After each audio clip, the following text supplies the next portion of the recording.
സ്വത്ത് കൈക്കലാക്കി കാമുകനൊപ്പം സുഖമായി ജീവിക്കാൻ ഭർത്താവിനെ കൊല ചെയ്ത യുവ എഴുത്തുകാരി ഒടുവിൽ കുറ്റക്കാരിയെന്ന് കോടതിയിൽ തെളിയിക്കപ്പെട്ടു. അമേരിക്കയിൽ നിന്നാണ് മനസ്സാക്ഷിയെ നടക്കുന്ന ഈ വാർത്ത വരുന്നത്. അമിതമായ അളവിൽ മാരക മയക്കുമരുന്ന് നൽകിയാണ് കോറി റിച്ചൽസ് ഭർത്താവിനെ കൊന്നത്. ഭർത്താവിന്റെ വിയോഗത്തിൽ ദുഃഖം രേഖപ്പെടുത്തി പുസ്തകം വരെ എഴുതിയ കോറി റിച്ചൽസിന്റെ ക്രൂരതയുടെ കഥയാണ് ക്രൈം ഫയൽ ഇനി പ്രേക്ഷകരുമായി പങ്കുവയ്ക്കുന്നത്.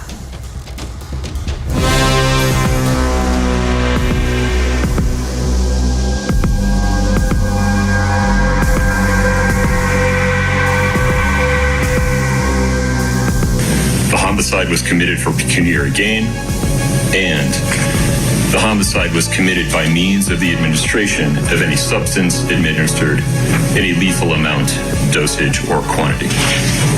യൂട്ട സ്വദേശിയായ യുവ എഴുത്തുകാരി കോറി റിച്ചിൻസിനെയാണ് യുഎസിലെ കോടതി കുറ്റക്കാരിയാണെന്ന് കണ്ടെത്തിയത്. 2022 മാർച്ച് 4-നാണ് ഭർത്താവായ എറിക് റിച്ചിൻസിനെ കോറി റിച്ചിൻസ് കൊലപ്പെടുത്തിയത്. കോക്ടെയിലിൽ അമിതമായ അളവിൽ മയക്കുമരുന്ന് കലർത്തി നൽകിയായിരുന്നു കൊലപാതകം.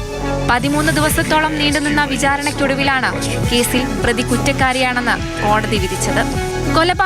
കൊലപാതക ശ്രമം, ഇൻഷുറൻസ് തട്ടിപ്പ്, വ്യാജരേഖ ചമയ്ക്കൽ തുടങ്ങിയ കുറ്റങ്ങളും പ്രതിക്കെതിരെ തെളിഞ്ഞു.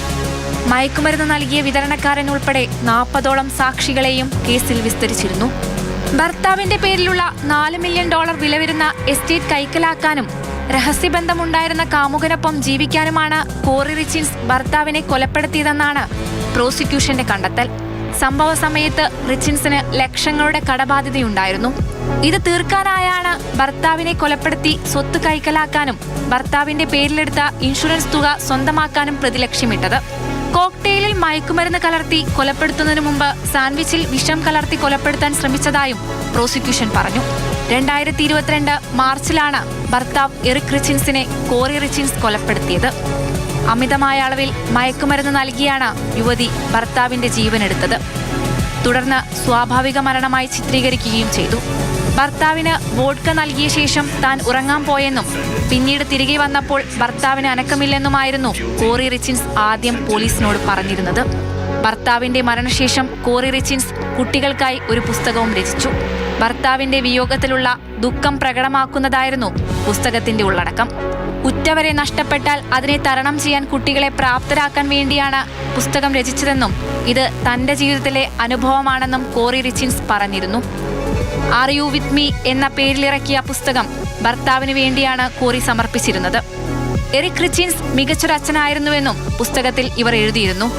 എറിക്കിന്റെ മരണത്തിന് കാരണം അമിതമായ അളവിൽ മയക്കുമരുന്ന് അകത്ത് ചെന്നതാണെന്ന് പിന്നീടുള്ള മൃതദേഹ പരിശോധനയിലാണ് കണ്ടെത്തിയത്. ഇതിനു പിന്നാലെ പോലീസ് അന്വേഷണം നടത്തിയപ്പോൾ കോറി റിച്ചിൻസ് വൻതോതിൽ മയക്കുമരുന്ന് വാങ്ങിക്കൂട്ടിയതിന്റെ തെളിവുകളും ലഭിച്ചു. 2022 ഫെബ്രുവരിയിലെ പ്രണയദിനത്തിലും കോറി റിച്ചിൻസ് ഭർത്താവിന് ഈ മയക്കുമരുന്നുകൾ അമിതമായ അളവിൽ നൽകിയിരുന്നതായും അന്വേഷണത്തിൽ കണ്ടെത്തി. മയക്കുമരുന്ന് വാങ്ങി 3 ദിവസത്തിന് പിന്നാലെ വന്ന പ്രണയദിനത്തിൽ ഇരുവരും ഒരുമിച്ചാണ് അത്താഴം കഴിച്ചത്. ഇതിനുശേഷം എറിക് റിച്ചിൻസിന് ആരോഗ്യ പ്രശ്നങ്ങളുണ്ടായി. മാത്രമല്ല, ഈ സംഭവത്തിന് ശേഷം ഭാര്യ തനിക്ക് വിഷം നൽകിയതായി കരുതുന്നുവെന്ന് എറിക് സുഹൃത്തിനോട് പറഞ്ഞിരുന്നതായും അന്വേഷണത്തിൽ കണ്ടെത്തിയിരുന്നു. ഭർത്താവിനെ കൊലപ്പെടുത്തിയതിന് പിന്നാലെ കോറി റിച്ചിൻസ് ഇന്റർനെറ്റിൽ നടത്തിയ തിരച്ചിലുകളും കേസിൽ നിർണായക തെളിവുകളായി.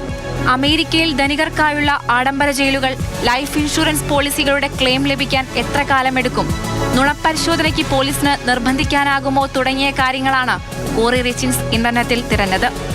മയക്കുമരുന്നിന്റെ മാരകമായ അളവ് എത്രയാണ്, മരണ സർട്ടിഫിക്കറ്റിൽ മരണകാരണം മാറ്റാൻ കഴിയുമോ, ഐഫോണിലെ വിവരങ്ങൾ എന്നേക്കുമായി എങ്ങനെ ഒഴിവാക്കാം തുടങ്ങിയ കാര്യങ്ങളും പ്രതി തിരഞ്ഞിരുന്നു. ഇതിനു പുറമെ ഇൻഷുറൻസ്, ഫെഡറൽ അന്വേഷണം എന്നിവയുമായി ബന്ധപ്പെട്ട ചില ലേഖനങ്ങളും ഇന്റർനെറ്റിൽ വായിച്ചു. ഫെഡറൽ അന്വേഷണത്തിന്റെ കീഴിലാണെന്ന് സൂചിപ്പിക്കുന്ന അടയാളങ്ങൾ എന്തെല്ലാം, മരണത്തിന് ശേഷം ഇൻഷുറൻസ് ക്ലെയിം വൈകുന്നത് എന്തുകൊണ്ട് തുടങ്ങിയ വിഷയങ്ങൾ വിശദീകരിക്കുന്ന ലേഖനങ്ങളാണ് പ്രതി വായിച്ചിരുന്നതെന്നും റിപ്പോർട്ടുകളുണ്ടായിരുന്നു.